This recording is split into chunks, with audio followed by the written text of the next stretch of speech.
It is a huge, huge honor for me today to be podcast interviewing Ann Duffy, a registered dental hygienist who I've been a big fan of since 1999 when you started dentralentrepreneur.com. And let me read your bio. The funny thing about your bio, it says a graduate of the Ohio State University. You ask anybody else, where'd you go? They say, I went to ASU or I went to whatever. But if you say to someone, did you go to Ohio State? They say, no, I went to the Ohio State University. What's the deal with the and Ohio? You just got to. I don't know. I just started saying that recently, and I'm just to razz my husband because he's a Penn State fan. Penn State fan. A graduate of the Ohio State University's dental hygiene program and practice in 6 states, finally settling in Charlotte, North Carolina with her husband and 3 kids, and continues to practice 1 day a week as a dental hygienist. She helped launch Dental Entrepreneur, Business Beyond the Classroom in 1999 and has been the owner, editor, and publisher for 15 years. The goal of Dental Entrepreneur is to provide dental grads the assistance they need to maximize their careers as successful businessmen and women serving their profession. And Ann, I can't tell you, I'm so excited to have you on the show because if you go to dentralentrepreneur.com, it's a rocking hot publication. It's amazing. And my question to you is, we're older. We've been in this game for decades. Do you think you have to be more business savvy graduating today? And we just graduated 5,000 new dentists in America a month ago. Do you think they got to be more business savvy in 2016 than when I got out of school in 87? Yeah, I think so. I think that's pretty much the rule of thumb. It's crazy how much they need to know because they come out with so much debt, for starters. And they don't have time to do any business education, really, in the dental schools. They're still working really hard on the clinical aspects. And you know how hard it is to survive in the climate of the economic ups and downs. So, yeah, they've really got to be able to be a businessman, businesswoman, very savvy, know who to talk to be successful in the clinical realm. Because if you're not successful from a business standpoint, you can't do the kind of dentistry you want to do. Well, and in our career journey, when you and I got out of school, the Delta Dentals, you submitted your fees, and they just paid a percent. They paid 100% of cleaning exams and x-rays, 80% of fillings and root canals, 50% of crowns, dentures, partials. And then about a decade ago, they started saying, you know what, we're not going to have 5,000 different fee schedules in the state of Arizona. We're going to send you the fees, take it or leave it. And it was about a 40% reduction. And you see dental income maxed at 2005 at about 219,000, and a decade later, it's down to 174 because of this 40% reduction in fee. But you didn't get a 40% reduction in your rent, mortgage, equipment, build out, hygiene salaries, assistant salaries. So this has really changed the climate. What is your assessment of changing from indemnity insurance to PPO, where now 82% of the dentists in America take a PPO? Well, I mean, you just have to learn to work the system. You've got to be able to, find out what you want, what kind of career you want, and then you can't be governed by the insurance companies. I mean, that's how I feel. You have to still continue to have the integrity that you set out to have and do the kind of dentistry that you want to do, keeping the patient in mind. And, I think the other stuff falls into place. There's so many things now because you mentioned cost in the practice, but what about home cost, education for your kids? I mean, feeding your family. I mean, a bag of Doritos is $5. So there's a lot to consider now, and you just have to be smart about it. How are you going to run your business? So what I heard you just say is don't have any children. I have 4, you have 3.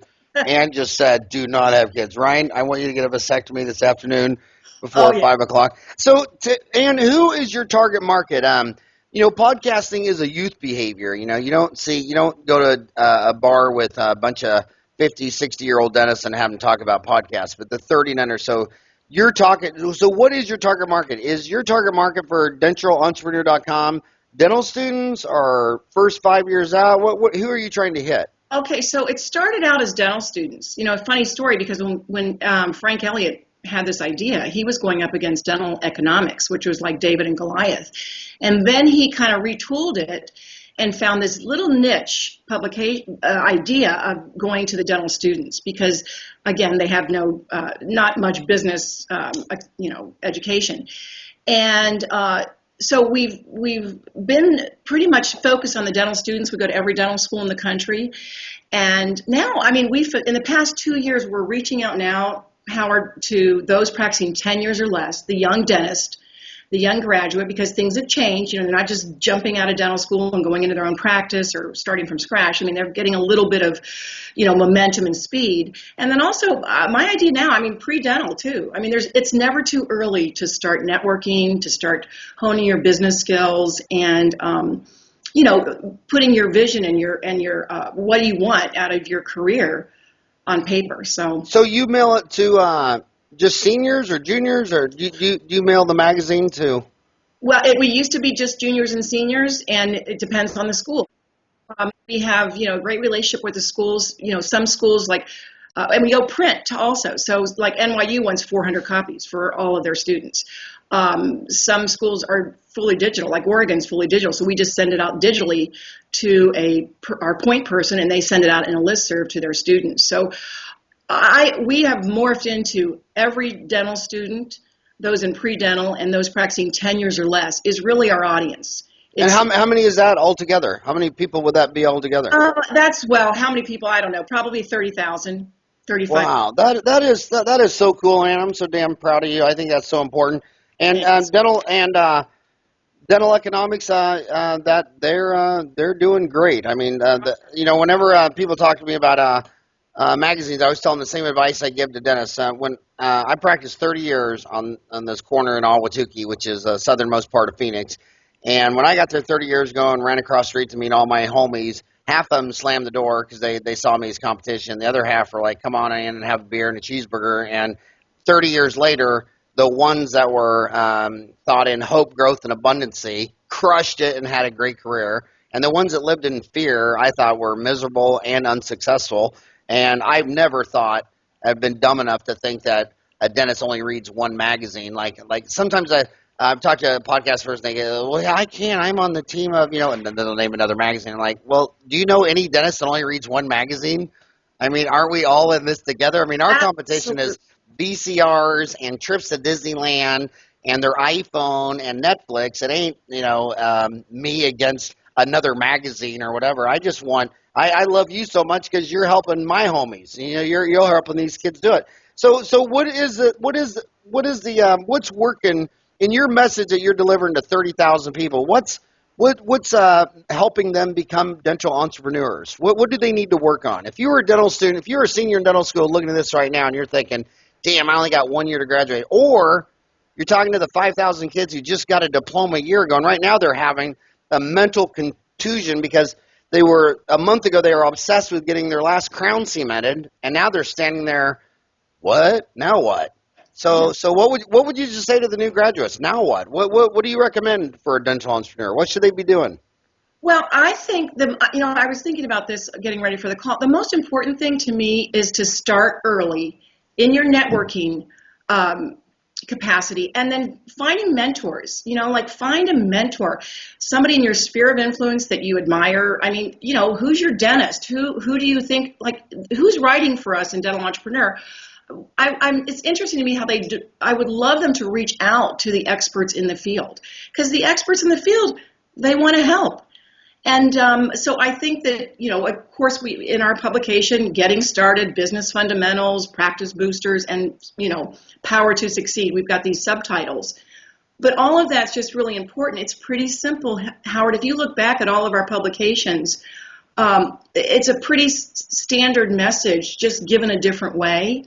And yet we did a cocktail party at the Hinman, and everybody wrote down their questions. And every question that they wrote down has been answered in almost every single issue we have. And the same thing with Dental Town. Same thing with dental economics. Plug in to the experts, plug into the information that's out there on the business side. And then and stay with those people, because I think, mentorship, finding a mentor and being a good mentee is number one. That's number one. Okay, but Ann, I want you to talk to her, because she's Anybody who gets into dental school is going to have a natural selection. I mean, if you went to college and were a partier and joined a frat and had a girlfriend and drank 3 nights a week, you never would have got into med school, dent school. Yeah. I mean, I was the geek of all geeks. I got accepted a year early. I mean, we basically just walked from class to the library, occasionally went to the cafeteria, and the only thing our dorm room was for was to sleep. And so the natural selection is this shy introvert geek who didn't have enough personality to become an accountant or an engineer. And so they see these mentors across the street, but they're just afraid to go knock on that door. Talk to me about how do you go meet a mentor? How do you go throw yourself? What would you say? Well, I mean, what would you do if you wanted to go meet this rockin' hot oral surgeon or periodontist or whatever? What talk them through the skills to go meet a mentor. Okay, so first of all, I think is you have to put yourself in the right place to meet them and to have significant conversations. And then gather their information and then call them up or say, hey, can we meet for coffee? And just the simple question, how did you get from where I am, a graduating dentist or a freshman dental student or whatever place you're at, how did you get from there to where you are now? But here's what they always say to me. They're saying, Ann, no oral surgeon's going to want me to meet them because they don't want me learning how to pull wisdom teeth or place implants. No orthodontist wants to talk to me. So what's in it for them? Why would they want to help some punk-ass 25-year-old kid who might start pulling wisdom teeth? What's in it for the specialist? That's what they're afraid of. Well, that's their problem because I'm sorry. And then you move on to the next person because I think somebody that's a mentor is going to be a generous person. They're going to be somebody that is going to be somewhat of a maximizer, see where that person is and see how to maximize their growth. They're going to be committed to that person. And some people just aren't good mentors, so they don't care. They're more into themselves. So it's really about finding somebody that you connect with. It's pretty simple, and it might not be the first couple of people, and it doesn't mean to. And you have to get a lot of them. I mean, you have to go out to find a lot of people, just like finding a mate. Honestly, you might have to date a lot of frogs before you find your prince. The same thing with a mentor. Until you find that really great fit, and then you keep them abreast. You have great conversations. You start it slow, and you hopefully carry that mentor with you throughout your career. I'm going to start my own dating website. It's called blindorphans.com. Then she'd be blind. She would know what you look like, and there'd be no family drama. Just a blind orphan. Would that just be the ultimate place to find? So, no, I didn't mean that the oral surgeon was thinking that. I meant the kids think that. Well, I look at these 50, 60-year-old specialists around here. They love it when young kids come in there. I mean, you go to one of the most rocking hot endodontists in the world up the street, Brad Gettleman, and you go pull up a chair and watch him do root canals all day, and he'd never once have a thought, well, if you learn how to do this root canal, I want to do one. They think in hope, growth, and abundance. They don't think in fear and scarcity. Brad Gettleman knows there's enough root canals for everybody, and these oral surgeons like that. I think the young kids are in fear. And the older kids, the older dentists are there in abundance, ready for you to come knock on their door and mentor you. Yeah, well, so we hammer them over the head and say in every single issue, find a mentor. One of the things that we're doing too, Howard, is we've kind of gotten this idea. We just launched a summer series, and it's every week. We're going to, starting July 12th, a story about a young dentist. So that dentist is telling a story, and they're eager to tell it, like all the mistakes they made and how they got from point A to point B. So I think that's something that is a good idea, just sharing people's stories or reading about people's stories. So I'm thinking it's People Magazine for young dentists, somebody that's been out 5 years, how they get where they are and where they see themselves going. So again, you can't lead a horse to water, but it's our message. It's our main message. And, if they're smart, they'll do it and they'll be way ahead of the game versus, getting to spring semester, their senior year and saying, oh, gee, I think I'm going to start looking for a mentor. I'm going to look for a job. Well, you want to find somebody and not say, oh, do you have any jobs? But ask them, more questions like, how do you find the right fit? Or, what advice do you give me? And then not just a dentist, but even accountants and practice management people. They're everywhere on the internet. Just, like you said, they are willing and ready to offer advice. You say you can't lead a horse to water, but you can shoot it and throw the horse in the creek. I found that to work. So what advice do you get? They're coming out of school, and let's talk about the reality. The reality is no one wants to hire a kid straight out of school because they've only done 15 fillings in their whole life. What advice would you give? Sorry about that. My cat. Whenever I'm not looking at my cat. Sweet. And I start looking at the computer screen, she can't figure out why Mimi why I'm not paying attention. But so the reality is, I mean, I'll be honest, every 50, 60-year-old dentist I know does not. The last thing they'd want to hire is some kid out of school who's done, 15 crowns, 15 canals of endo, 15 units of room. I mean, come on. So how do you help? What would you do to help that kid go get a job straight out of school? I mean, what should they do during the interview? What should they say? Help them ace the interview. Help them. Well, first of all, they got to. I think the young dentist. I was thinking about that also because that's so easy. You Google how to ace an interview. I mean, there's certain things that you need to do to put into place, and it's pretty simple for that. And then just look the part, dress the part. Know what you want. I mean, I think they have to look at themselves and find out what they want because that's going to come across in the interview to see if that's going to be some kind of a fit. And I think that you're right, that they're not going to be able to maybe just start right off the bat into a practice, certainly on their own. But that's why I think things have changed a lot in dentistry, and that's why I think you've got some of the corporate dental opportunities, and then you've got some of the giving back. I think this new millennials, they want to give back. So I think that's they have to kind of decide or discover where to look for that first step. And there's a lot of opportunities out there. So they've got to take advantage of what opportunities come their way. They're going to build on their strengths, I think, is really the important thing. And, again, they'll figure out that fit.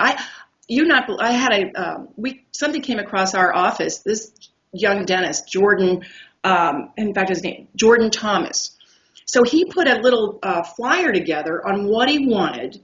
It is so clever. And on the back is his biography and what he's looking for. And I talked to him the other day. He got like 40 callbacks.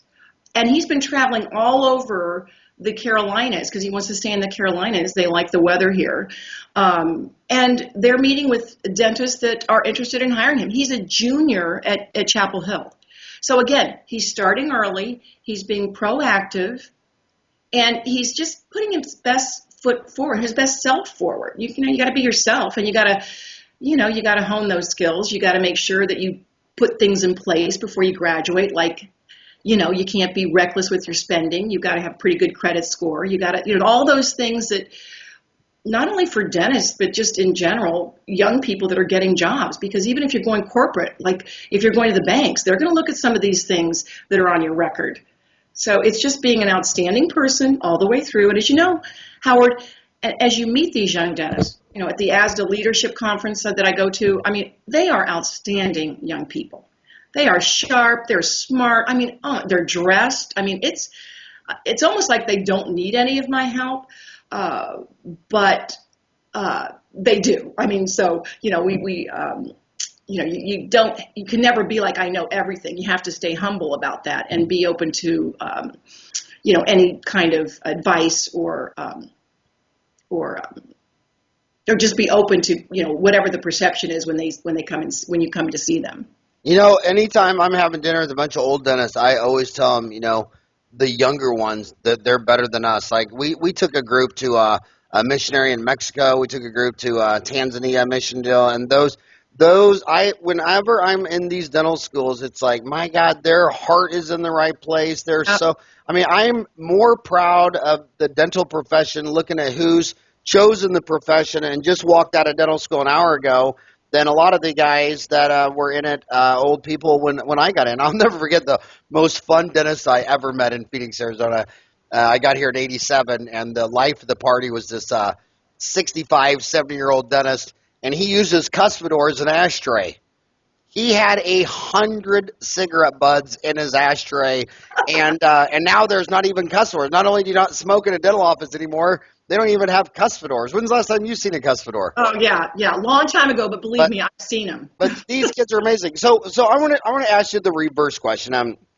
My favorite business writer was always Jim Collins, who wrote the book Good to Great, Built to Last. But he wrote a reverse book one time. That was my favorite, which was, instead of talking about how to be great, how the mighty fall. Let's just focus on everyone who was a Fortune 500 company and ran it into the ground. I like the reverse better, so I'm going to ask you the reverse questions.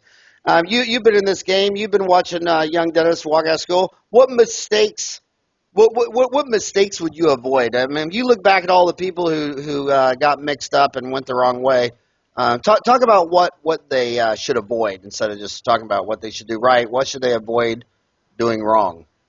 Well, first of all, we're kind of dedicated to the entrepreneur. So our whole goal is to get them from wherever they are after their first couple of years to owning their own practice. So I think when you get into that situation, some of the mistakes they might make is going into an associateship or going into an office without an agreement, a very detailed agreement that has been looked over by somebody that knows how to read a dental agreement.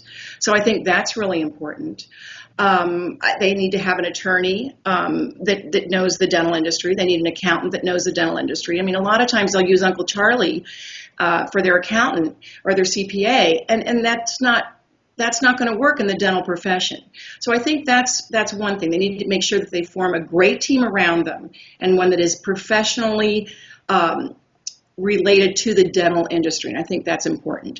A lot of times they also think they can do it on their own. I think, that's where practice management comes in. I think that's important to make sure that you get a great fit with someone in practice management because, you don't know how to hire the right person. You don't know necessarily what to look for. So I think that's part of it. I think some young dentists get out of school and they are so anxious to start spending money because, I remember being a college student, you get your first paycheck and you want to go out and you want to buy a new car or, join the club, have the new furniture or the new house. That's another reason why you might want to stay single, Howard. I think that you would agree with that, before you get going a little bit.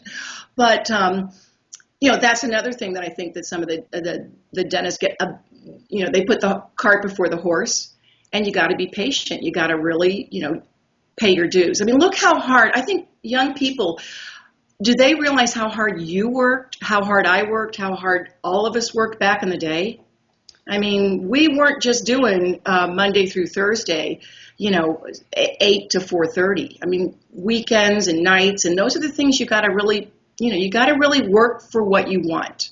I think financially, I shouldn't be saying this to all my homies, but the young kids are financially insane. I mean, I didn't have a car in undergrad. I didn't have a car the first 3 years of dental school.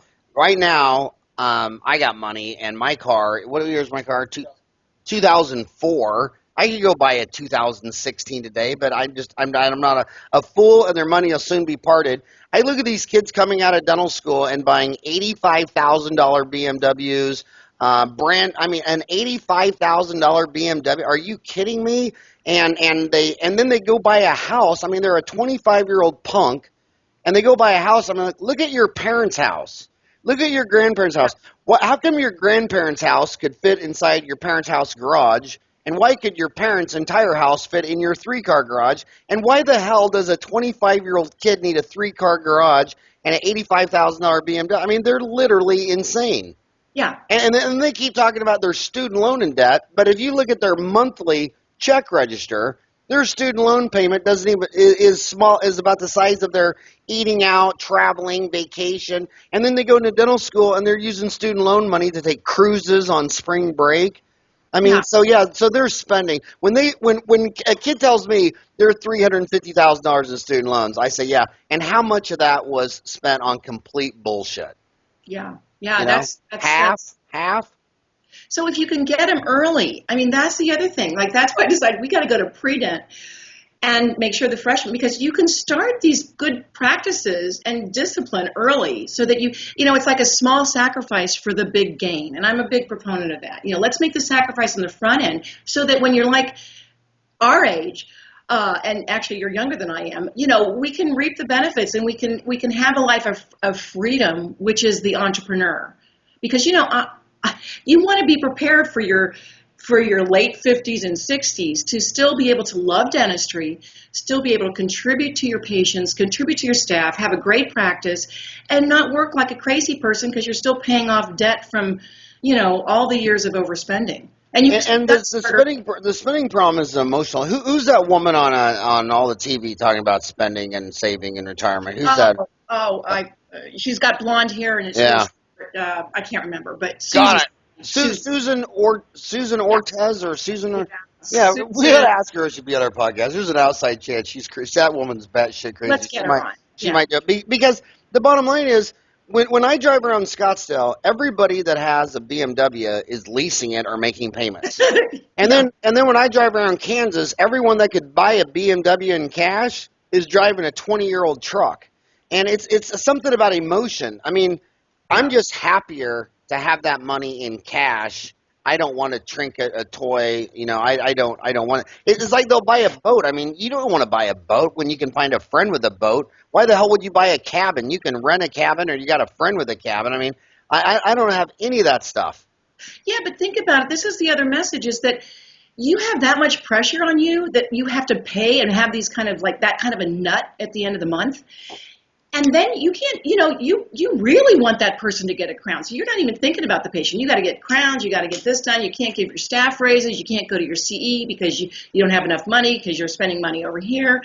I mean, those are all things just snowball. And it's bad business.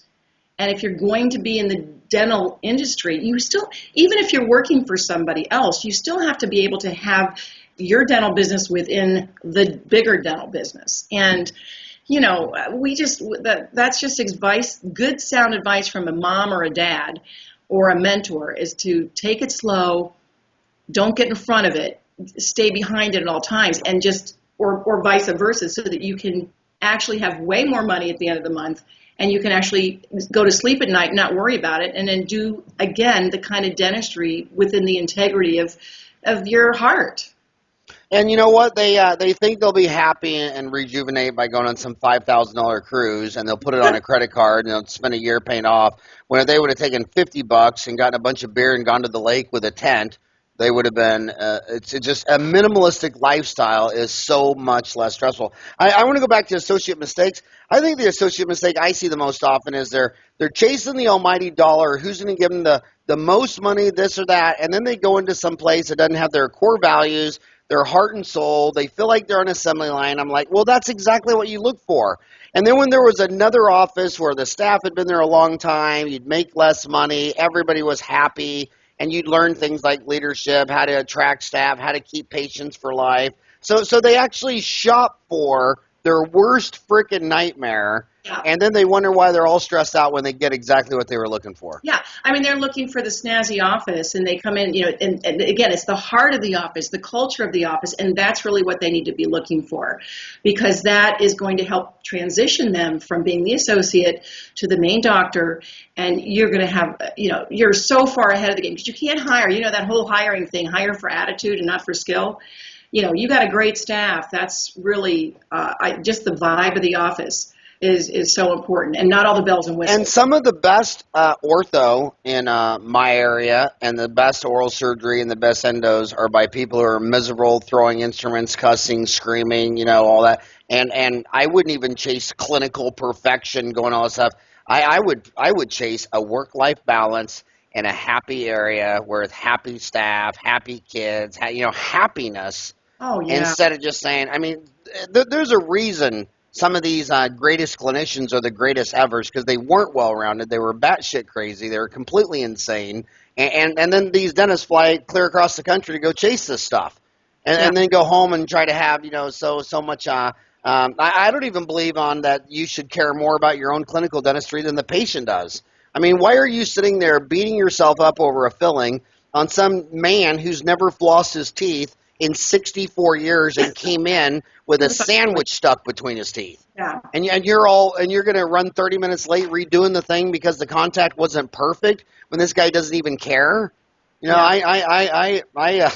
let me go another one that's hard for a young kid. You're young and you're supposed to be a leader. Where do you learn to be a leader? How does a 24-year-old kid walks out of dental school become a leader? I mean, aren't all leaders 60, 70, 80 years old? I mean, how do they learn leadership? Well, you know, are they born or are they made? And I think that if you're in dental school, you have some pretty good leadership qualities because it's the top of the top of the ladder that you're going to get in. Anyway, it's not that easy to get into dental school. So right away, I think you've got some of those skills. And then again, you got to hone those skills. You know, you've got to read about it. You know, reading books, surrounding yourself, very, very important. You know, you're going to be just like the people you surround yourself with. So make sure you're surrounding yourself with good people. I mean, my thing is good people find good people.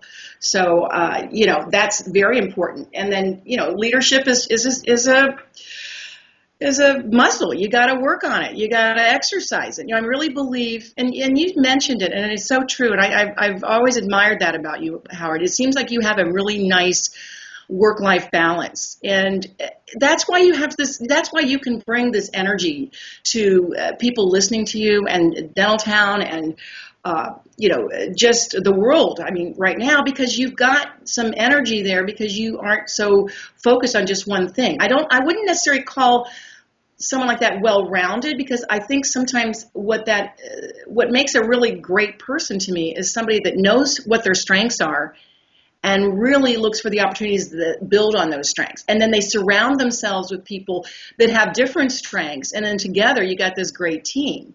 But again, you know, you have to be the leader of the office, and that's the dentist. But I also think you can have leaders in your practice that, you know, it could be we had a sterilization gal that Carolyn, I mean, you know, she's in her 70s and she was a leader in our practice. I mean, we're all better people because of her. So, you know, look for leaders. And then, who do I want to fake? Did you see Concussion? Did you see the movie Concussion? I did not. Oh, it was so good. And Will Smith, one of his lines was, "Who do you want to fake?" So who do you see out there that you want to be like? And then, you know, watch that person, learn from that person. I think true leaders are always open to opportunities and also humble at people's advice and just don't think they know it all. Just be open to what's going on and people's ideas and perceptions. The only reason I'm well-rounded is because no foster care won't take my 4 kids. I've been trying to give Ryan and the 3 brothers up for foster care forever. Yeah, look how much fun you have. They can't pass the interview. They're like, no, we don't want them either. And so you, yeah, the Will Smith thing about the concussion, I always remind the kids. You know, there's so many people like right now during this election, they think the country's upside down, it's wrong, it's failing. I was lecturing in Britain when they voted. I was lecturing in London and Scotland during the vote. And it was so funny. And then after the vote, I was lecturing as Scotland or London, one of the both those. And they were all talking about the sky's falling. I'm like, you know what? The sky was falling during World War I and World War II. I mean, from 1900 to 2000, you idiots killed 145 million of each other. And you think the sky is falling now? It's like in America, you know, when the Revolutionary War, it's like what, 1 in every 30 people died during the Revolutionary War. In the Civil War, 1 in 30 died again. And then in 1911, the Spanish influenza dropped 1 in 25% of the whole world died. Then you had World War I, World War II, and then people are talking that really this is bad. This is bad, 3.5%. You know, the rule is 72. If I make 1%, it'll take 72 years to double my money. At 2%, it takes 36 years. At 3%, it takes 24 years. Your country's grown at 3.5%, which means your kids will have twice as much shit as you have. I mean, when you look around, when a dental student walks out the door in America today and says, boo-hoo, I'm like, go back in time. Get out of here. You're completely insane. I mean, times are great. And then when I look at all the drama in their life, it's because they are a summation of their 5 best friends, and their 5 best friends are potheads or have a bad attitude or have an entitlement or think everybody should, or they're spending money. They go out for dinner every night when your parents and my grandparents cook dinner at home. So I think my favorite Michael Jackson song. I think he was the greatest songwriter in the world. Was "Man in the Mirror." And you can't look in 2016. You can't look around the world and say the problem is the world. No, the problem is the man looking in the mirror. Get on your A game. Get on your A attitude. Your attitude determines your altitude. You have so many resources. And I would pick a dental office where I wanted to be with those people. Where I drove to work when I walked in, I'd say, "Oh, Ann, how you doing? What'd you do last night? What's going on?" Just be with 5 people that you'd want to sit in the sandbox with all day and with shovels and pails. I want to ask you another thing that stresses them out. They see all these expensive, very expensive continuing education. I mean, Scottsdale Center, Coist, the Pankey, the Mission. So this is high dollar stuff.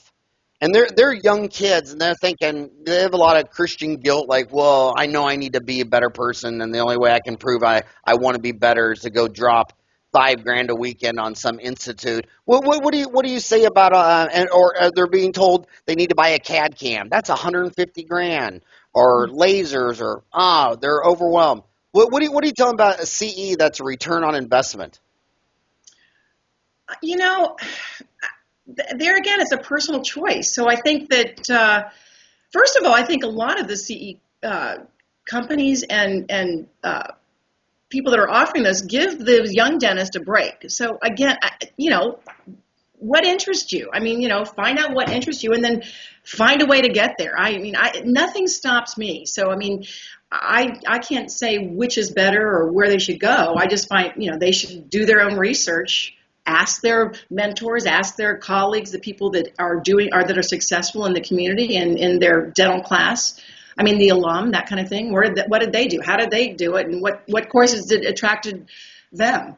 And then, and take it slow. You don't need everything. You just got to start and then don't stop and just keep learning, like be a lifetime learner, which is, the stuff that's out there, like you were saying, Howard, on the internet. There's just so much you can learn. So you just kind of, I like learning all different ways. I like my iPhone, I like the internet, I like the Wall Street Journal, I like a paper, I like a magazine, I like a movie, there's so many ways to learn. And just keep learning. And whatever suits them or whatever I think is going to align with their goals. That's not a great answer, but that's just how I kind of live life. If something interests me, do it. My favorite CE is if you want to learn endo, you just drive across the street and go stay at the endodontist's house all day. Well, that is a great idea. If you want to watch a dozen implants being placed, why are you going to Dominican Republic when you walk across the street to the oral surgeon, the periodontist, and then have a drinking buddy after work to watch the ball game? You got mentors, you get friends. It's no money. You just drove across the street. You got someone that'll bail you out when you put the implant in upside down. You got someone who will fix it. Well, it goes to relationships. It's not that hard. Have great relationships with people in your own surroundings, and that will give you so much more and doesn't cost a penny. You're right. And then you give back. What's in it for the endodontist that's you're helping out? Well, just being interested in what they have to say. I like young people to, we feel like we do have something to say. We've lived a long life. I've worked in a lot of different offices. I've seen a lot of things happening. That's why I still work one day a week. This is Dentistry Uncensored, so I want you just to tell the truth. Why did you practice in 6 different states? Were you running from the law? And you ended up in Charlotte, North Carolina, where Tarun Agarwal practices. Were you both running from the sheriff in 6 other states? Yeah, no, I was just dragged along by my husband, who was transferred a lot. And that was back in the day when I took 6 state boards. What did he do that he kept track? Did he work for IBM, which stands for I've Been Moved? Santo and Henkel Chemical, big chemical companies. And they were transferring? And transferring around every couple years. And then we stopped and we landed in Charlotte, Howard. The weather's so great. We love the city. He quit his job about 2 years in and started his own company. And that's how I got entrepreneurial, because I wasn't working. As a matter of fact, well, I mean, I hadn't taken the board yet because Carolina was 2-day board. Now I think it was reciprocity. But, I was looking in the paper and asked, maybe I would sell toothpaste or something because I don't want to take a board. And it turned out to be OxyFresh. And that's actually, I met you about 20 years ago when you came for Holiday Dental. And you were a speaker there. So that's when I first get started in my entrepreneurial realm because I didn't want to work 4 days a week because I had 3 kids to take care of and traipsing all over the city with sports and all. Then I met Frank Elliott at a booth that I was schlepping OxyFresh at, and that he was getting this magazine started. So, it's so he started Dental Entrepreneur. He started it, and then he couldn't sell any ads, the guy had, and so he called me up out of the clear blue and said, "Hey, I'm going to San Francisco for the ADA. Do you want to come and sell ads?" And so I'm like, "Oh, sure, I'll do that." It was like 5 days later, and it sounded like an idea, and that's how it got started. And he really wasn't he didn't have a dental background, and so about 3 years in, he didn't want to publish it anymore. And I said, "Well, I'll buy it," and that's kind of how it got started. And I'm so passionate about it. I think because I work in the industry, so many different dentists.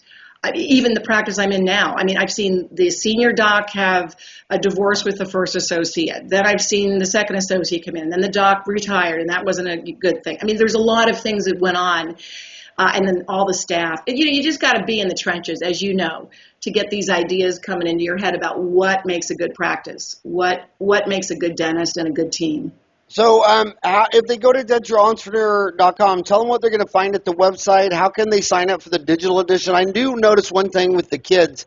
They want a lot of digital. I mean, I've been in dental school where I passed out a magazine out of the deal. I'll never forget this 5-foot, 100-pound dental student girl walked up and she literally threw the magazine. She didn't telegraph the punch, but she just kind of flipped it at me and saying, "I don't think you should cut down a tree to teach me something about dentistry." And it's like, wow. I mean, there's these environmentalists are. And I came back and I said, we really have to make it so that you can get the digital and click out of the print and say, "I just want the digital only. Do not send me a magazine. Save the trees." But so if they go to that website, they can sign up for your digital edition? Yeah, sign up for free on the digital edition. We got the summer series going. We're giving a free a gift card every week to somebody that I think I forget how the game is going, but it's like the first or the 15th person that signs up will have win a gift card.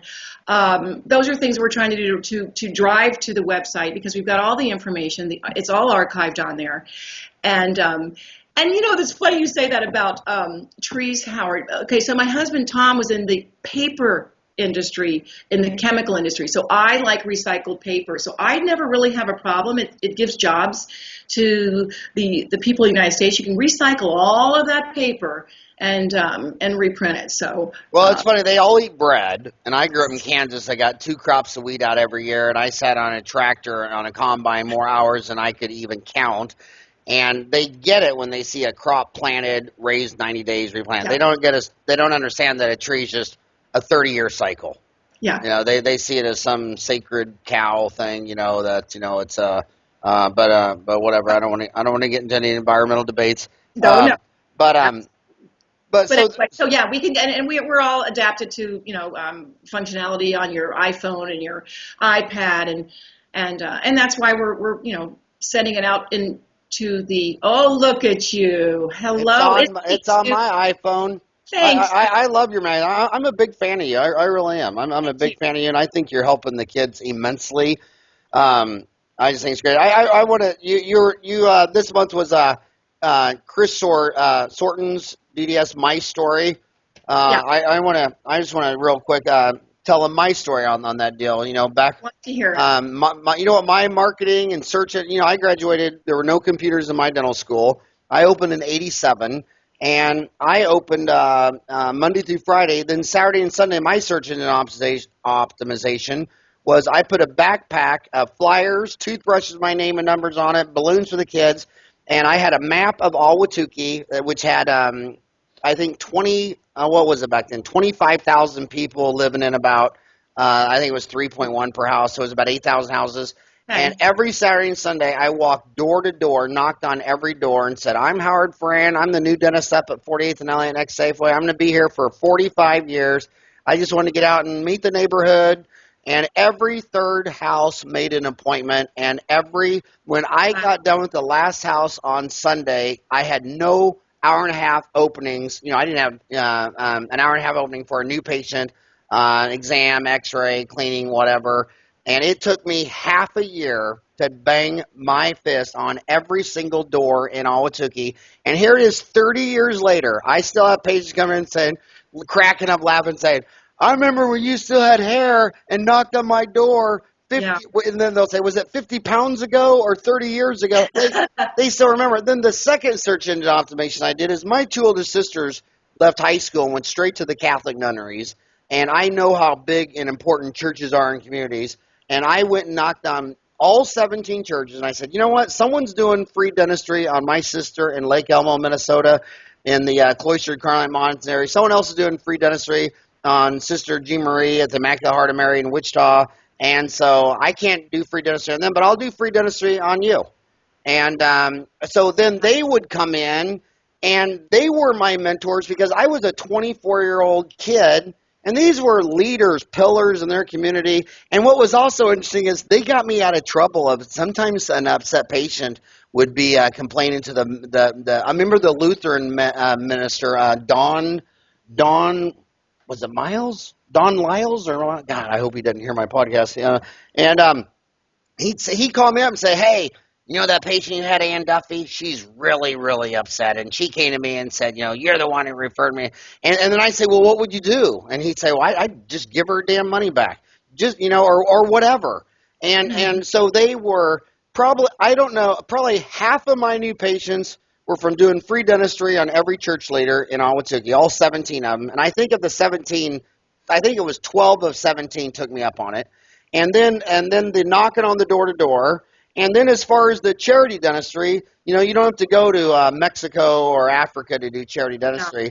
I would tell those guys that I didn't like to do charity dentistry because everybody is just lazy and entitled and milking the system and sitting on their couch wanting me to do root canals. But if you screened someone and you really thought they were doing everything right and Lady Luck served them wrong, here's my business card. If you sign, fix them up, Pastor Don, I'll treat them just like it was me.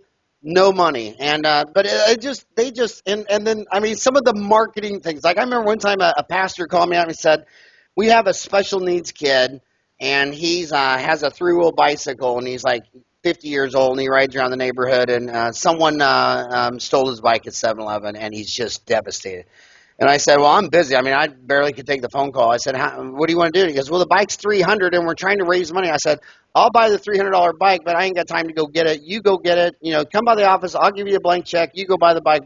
So I just did that. Didn't even think about it. The next Sunday, he must have mentioned it in a sermon because the following, Wednesday, I mean, I must have gotten 50 to 100 Hallmark greeting cards.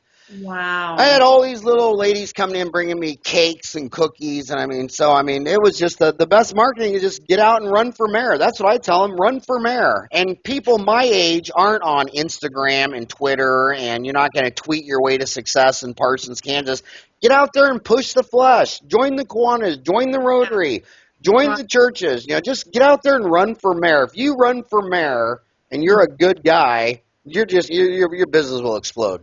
I agree. It's simple. It's just, and it is kind of old fashioned, but I still think press in the flesh really still works. And it's about, again, relationships and the face to face. I mean, it's just, you can read it, but even the podcast, I mean, just seeing you and talking like a conversation, it cements a relationship, which is great. So I only got you for 10 minutes. I can't believe it's 50 down, only 10 to go. I want to ask you the most stressful question I get. This is the one I get the most. They're working for a big corporate. They so want to own their own, and they just sit there and they just keep beating themselves up with the pros and cons of I got a guaranteed thing versus all this risk. And they always ask me, when do you know you're ready? And some people say, everybody says differently. What would you say to the kid who's working for Aspen or Heartland or Pacific and just on the way, drives home by all these other dental offices and thinks, man, that could be mine. But it just seems like crossing the Grand Canyon, going from the safety of Heartland. And by the way, those Heartland, those corporates know, pay your dentist well. Yeah. And they'll get addicted to that, and they totally get. I mean, the last thing they want to do is thank you of not paying you enough and really incentivize you to go. So they pay them so well, they're just almost like, it's kind of like. So what are your thoughts? What would you tell that person? How do you soul search that question? It's to me, it's the difference between having a job and making a career. So I really believe that I'm such an entrepreneur at heart, and I want everybody to have. I don't even care. You can work for Heartland or whatever company, but have some other outlet of being an entrepreneur, because there's something about having your own thing is just so rewarding, and it's very scary. You know that. I mean, all those fears are going to be there, and they're real. And I don't think it's kind of like having kids. I don't think you're ever really ready to have kids. But when you find out you're having them, you get ready. You have to be. And it's the same thing with starting your own practice. You got to make the jump, got to jump off the diving board, and then surround yourself with experts. You're not going to be in that position alone. You surround yourself with good people that know how to do it, know more than you do on the business side, and you'll have a success. And again, back to simple stuff. Be open to expert advice, and find good people that you align with from a cultural at a core value, and you'll be fine. You're going to make so much more money if you do the right things, and I think you'll have. I just think you'll have that inner satisfaction that this is yours and you can make the decisions. That's the big thing too, Howard. I see is making the decisions, because when you're working for somebody else, you are not in that position. And, especially as you get into later years of practicing, I mean, you want to be able to practice one day a week and still love it. I worked Tuesday. I was exhausted when I came home. And I mean, I'm working out. I do all the right things. But, it's hard being at the chair for 8 hours a day and seeing patients. So you want to have it. I think you can have it all if you make that first leap of faith. And it's a leap of faith. And another thing that overwhelms them is, 100% of all dental graduates think that their school didn't teach them enough about something. I mean, I've heard it from every dentist in every country I've ever been to. And the bottom line is, I was telling them, that dental school took you from not knowing what a tooth was to being licensed to do root canals. Don't blame your school. The schools, I couldn't even imagine being the dean of a school and taking 100 kids off the street and turning them loose as legalized doctors of dentistry. But when they come out, they want to learn everything, and they can't learn all at once. And so I'm asking you specifically, what should they go learn? What's the return investment? And they're telling them that they should learn sleep medicine. They're telling them they should learn to surgically place implants. They're telling them that they should learn Invisalign and short-term ortho. They're telling them that they should do CAD/CAM dentistry. I mean, there's just so much. And so they got $350,000 student loans. If they took everything they wanted to take, they'd be broke and be gone for a year. What would be your first step? What would be your second step? What would be your third step? Is sleep apnea hype? Is it real? Rant about all that stuff. You're just getting out of dental school. You got to get the basics down. I mean, you got to get your speed up. That's number one. So, I think you just got to keep it simple. There's some schools that have CAD/CAM in them. So, that's your if you know that and you got that, work with it. But you still got to get the basics down. And it's a process, because I do think that they feel like they're clinically prepared for the most part. It is the other side of dentistry, the business, the human resources, that kind of thing, that they really are clueless, so to speak. But I think initially you just got to get your speed up and you got to get the basics down, and then gradually, what do you like? What do you like to do more? And I think it's hard to do everything well. I do think the millennials realize that they need to have a network of professional referrals people like you were saying, gather them together, get together and have a beer or a cup of coffee with the people that are the experts, and then gather those experts. And I think that that's something that they're going to be doing a little bit more, is not try to do everything, but do what you do very well and keep the patient first. So I don't really have any magic 1, 2, 3, because everybody's different, Howard. What would you say? Well, I would say that you're not Irish, because I never heard anyone say have a beer. I mean, that's like the Ohio State University. No Irish person would say have a beer. Beer is a plural, and I agree. I think what we're both saying is that spending a ton of money is the biggest form of stress in your life. So, before you run out and spend all this money, get the basics down. Learn how to do fillings, crowns, root canals. And I want to ask you this. You've been in a lot of dental offices in 6 states. I think a lot of them believe that to be successful, you got to do all this elite stuff, placing implants, bone grafting, sleep apnea, ortho. But it seems like if I lined up all my 53-year-old homies that did $1 million last year and took home 300, 350, almost none of them do anything but just crush the basics. I mean, it's like if you want to win a football game, why don't you perfect a block, a tackle, a pass, and a reception? And then you look at all the fancy ones that went overseas and learned how to do some flea flicker play. Would you agree that the people crushing it basically have simple offices that just do cleanings, fillings, exams, x-rays, recalls, good people? They've been there a long time. Their patients always come back for recalls, and they don't do 90% of all the stuff that you hear about? Right. I totally agree with that. I think Do you agree with that?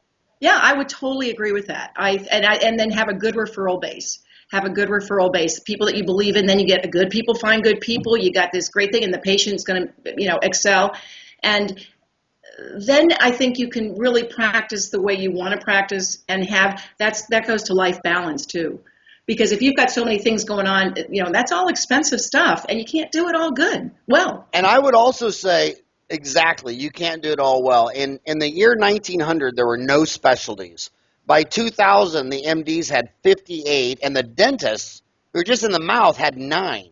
Mm-hmm. And when you see this oral surgeon with a CBCT, and they're doing the tracings and surgical guide, if you're going to master it to the periodontist and oral surgeon level, then okay, go master it. But I want you to tell me what you're going to give up. Because you can't learn all that and learn sleep apnea and learn ortho and learn molar endo. So if you look at the trend line, did you know that in the United States right now, so you have a magazine, Dental Entrepreneur, I have a Dental Town magazine, there are 40,000 B2B healthcare magazines that go to physicians and dentists. And if you want to, you look at I have eye doctor friends that only do the retina.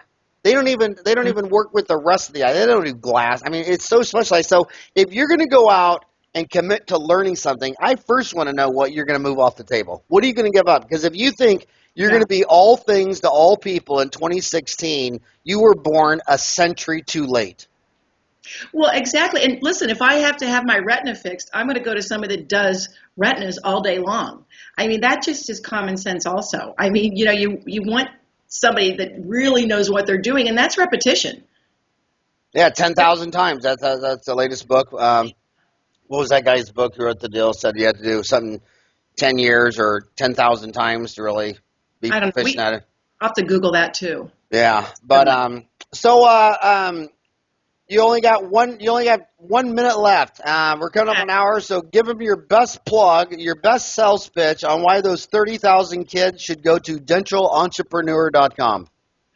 Well, go to dentalentrepreneur.com to, be part of our community of a young dentist graduating and trying to practice having a great career. It's really about being an entrepreneur in the career of dentistry, being a great businessman, businesswoman, being able to enjoy that career, have a full life, enjoy everything about your life, because when it's all over with, that's really, you're going to look back and you're going to be glad that you took those steps.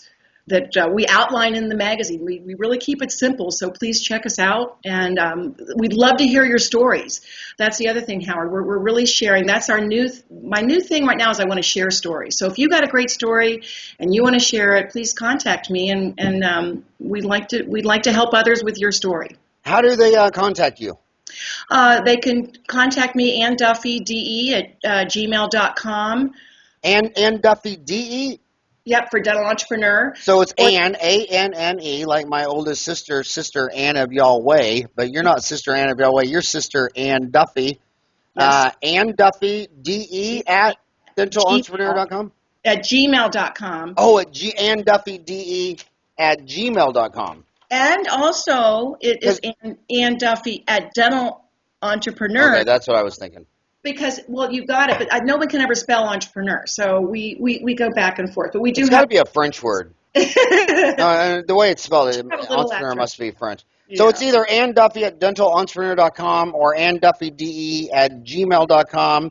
Or if you go to Dental Entrepreneur, there's a place to sign up for the magazine. And we both help the same people. Anything I can ever do to help you or vice versa. I've met so many people that are your raving fans. I'm really proud of everything that you've done. I think you're you're one of those 1,000 points of light in dentistry that left the playground better than when she found it. Oh, that's so sweet. Thank you, Harold. And back at you. Back at you. Well, I was just like I say, I just think what you're doing is so helpful, and everybody wants the. It's like when you tell the mom she wants veneer. You know, you want veneer. She says, "No, I'd rather do ortho on my daughter." And at this time of our lives, we'd rather help the young kids than the old guys. And also, Howard, I mean, we're really working and teaming with David Rice of Ignite DDS because I call David the Pied Piper of the young dentist, and you know we feel like we're his print arm. We met up at the ASDA Leadership Conference, and I think you're right. Your pub, you know, a lot of people are out there really trying to help the young dentist because it's helping our profession. And I'm just honored to be asked to be on this podcast today. I thank you very much for everything you've done and led the charge. So thank you. And if any of your homies ever want to be on my show, if you want to be on my show to talk about anything you guys are doing, just let me know. Thank you. All right. Thanks for everything you do, Ann. Have a rocking hot day. Have a great day. Thank you.